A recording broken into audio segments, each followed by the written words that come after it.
everyone, welcome to Savvy Looks, where I like to take outdated and damaged secondhand furniture and give it a whole new life.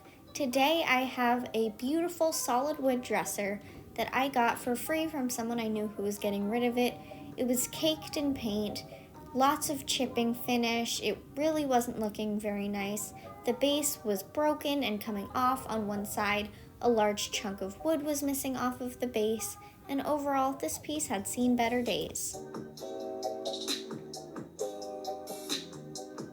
The first thing that I knew I wanted to do was remove this dated trim. I just didn't love the look of it, so I used a screwdriver and a hammer to remove it. I also used a hammer to remove the base because it was already broken so much that I figured it'd be best to just remove it altogether so I could modernize it on its own. Now I wanted to strip off all of the paint using a chemical stripper. This took quite a while, and I'm not going to show you the whole process because it was hours and hours of work. But I knew that I wanted to strip the paint off of this piece because I just didn't trust the finish and I was worried it would chip or leave a weird texture. So you don't necessarily have to remove all old painted finishes unless you think that they won't last as well as you would want them to.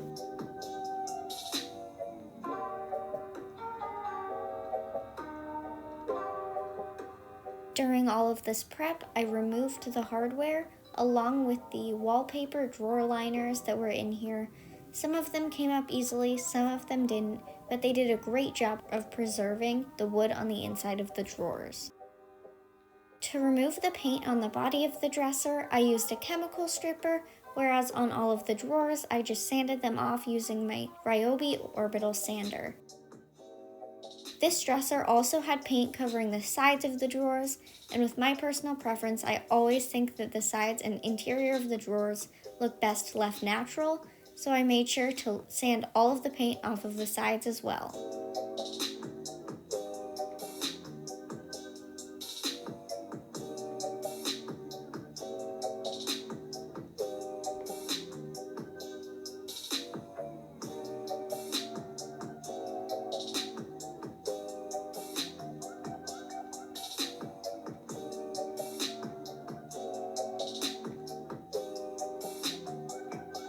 I sanded off all of the paint residue on the areas that I'd used the chemical stripper on, meaning the body of the dresser and the few drawers that I had stripped.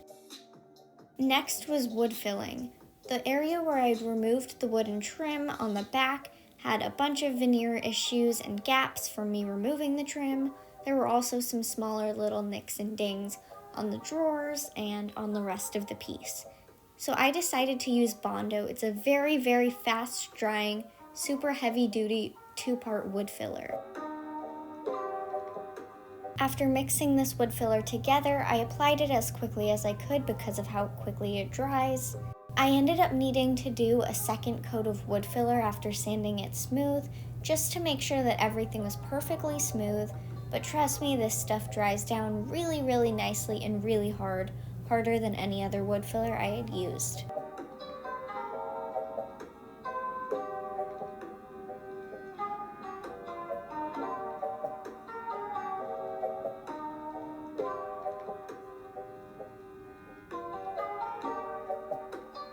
My drawers also had lots of little chips and dings in my veneer, so I went ahead and used the Bondo on those as well.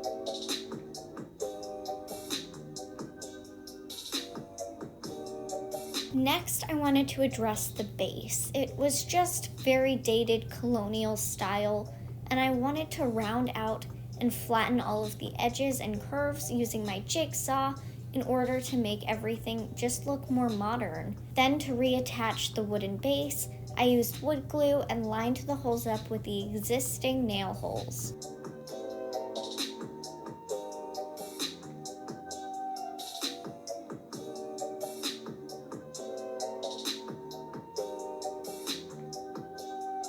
I still wanted to address the issue of on one of the side base pieces, 2 pieces of wood just broke off. I still had one of them, so I was able to easily apply it with wood glue and it perfectly lined up with the top of the trim. The other one didn't. The other one was completely missing. so I just used scrap wood, cut out a piece that about fit, clamped it in place with wood glue, knowing that I would come back and add wood filler on it later on.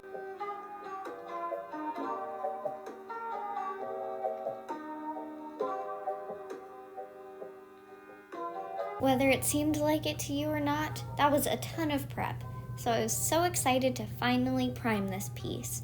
I primed using my favorite Zinsser Bin shellac-based primer and a roller.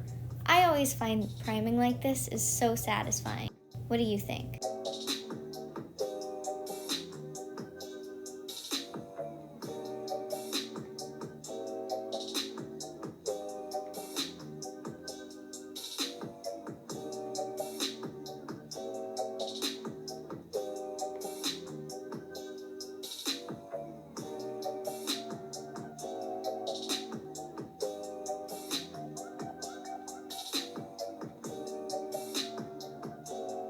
I took a quick break from priming, applied some more Bondo wood filler to my repaired base, sanded it back, wiped back the dust, and continued priming.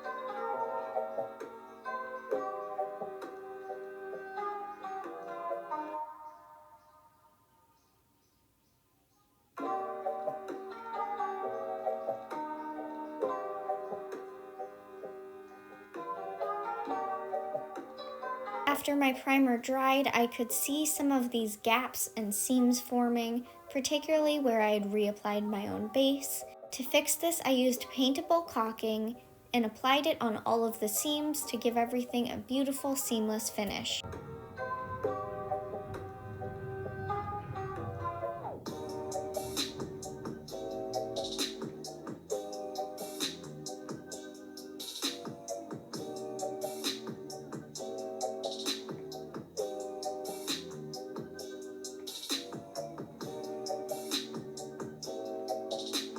Now for the paint, I wanted to do a faux fabric linen look.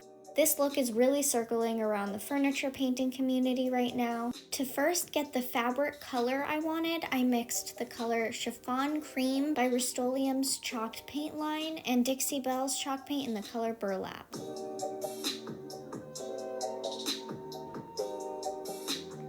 Once applying, I quickly realized that this color was too sandy for my liking. So I mixed little bits of Waverley's ink chalk paint, which is a deep dark black color, in with my paint little by little in order to get a slightly more gray beige look.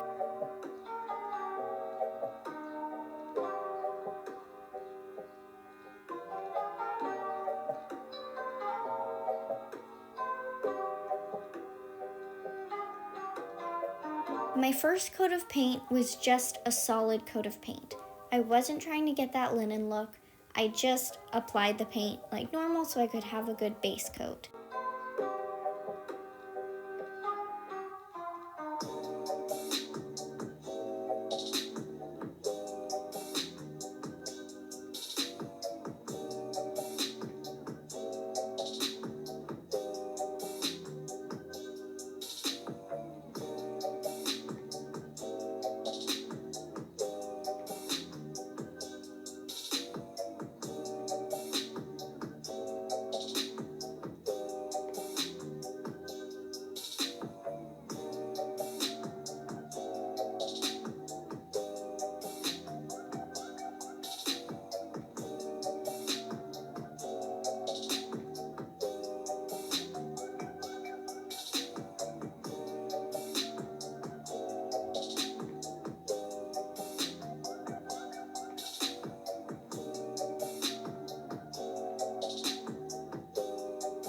After letting that dry, I was ready to start getting that linen look. So I applied a little bit more of my black paint to darken up the paint color and added in this glazing medium, which really just helped keep the paint wet for longer and gave me more time to manipulate it. So I used a brush and it really didn't work. Even doing the same crosshatch pattern, going back and forth, up and down, it just wasn't looking very textured. So I even tried using my fingers, I tried using a Lego piece, I tried using multiple different things before deciding to change the color a little bit to see if that would help give me a better look.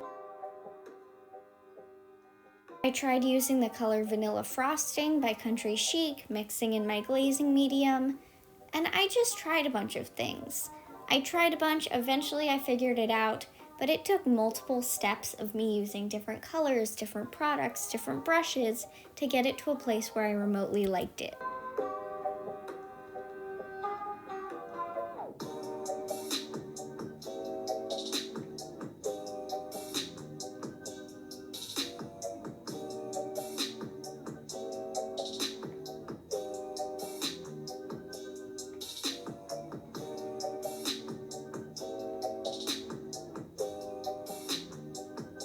I liked this texture a little bit better, but it was still not looking very great, so I kept trying things.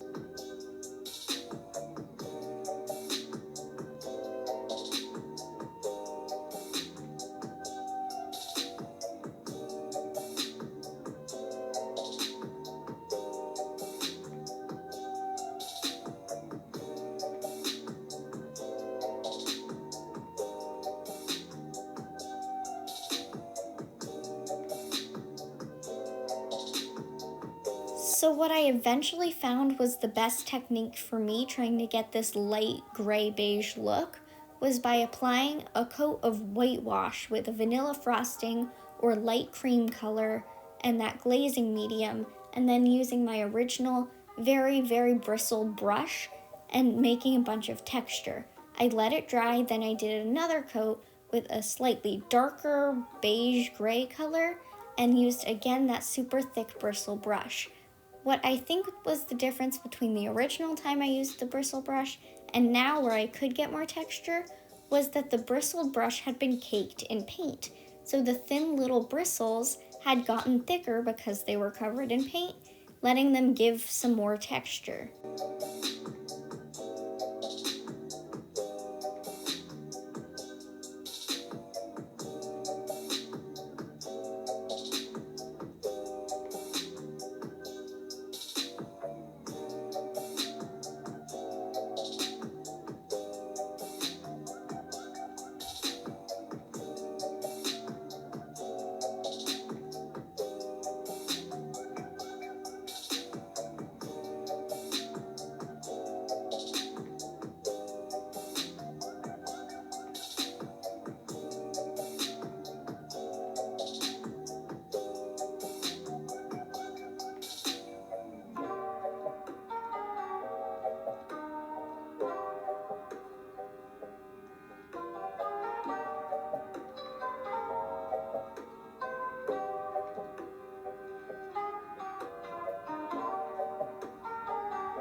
It's difficult to see in the video, but in real life you can both see and feel this texture. To protect everything, I sealed it all with matte liquid top coat.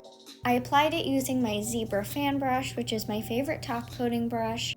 I did a total of 3 coats of top coat on the body of the dresser and an additional 4th coat on the top edges and drawers just to make sure everything was really protected.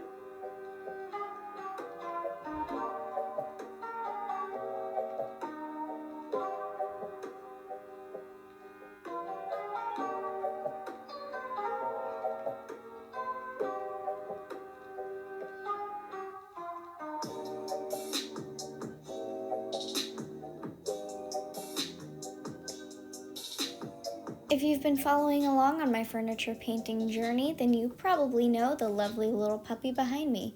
This is my dog Mo, she's my supervisor, and there is no slacking on her watch.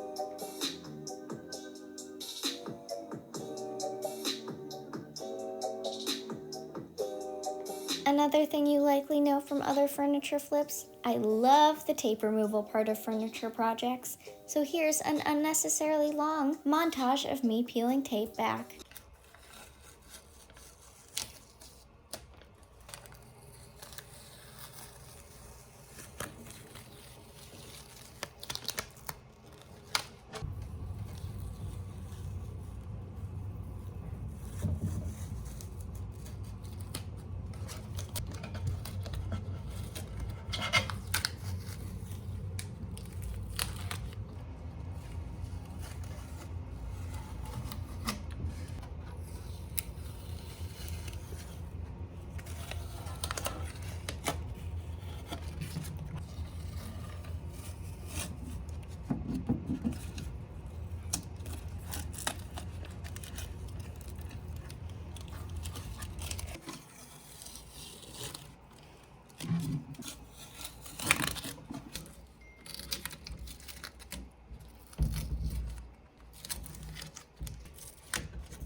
What can I say?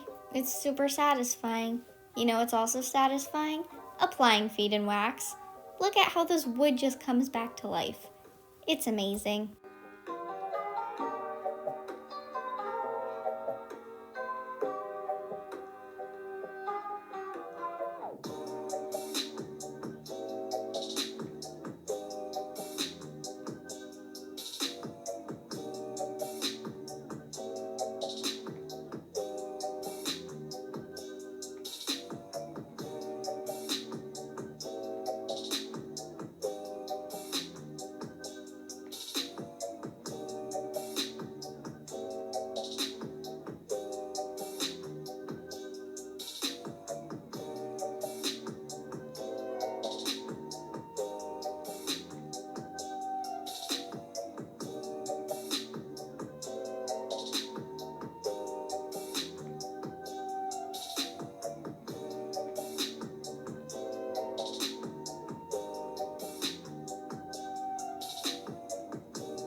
Lastly, after trying a few options, I decided to attach these really cool square matte black knobs to finish the look. Well, there you have it. That is my faux fabric dresser. This was a ton of work between the whole paint removal part to all of the work it took to paint and get this sort of textured finish, but I am a fan of it. Let me know what you thought. And if you're interested, please subscribe here on YouTube and come follow me on Instagram at savvy.looks, look spelled Loox, to see all of my other furniture flips. Thank you for watching and have an amazing day.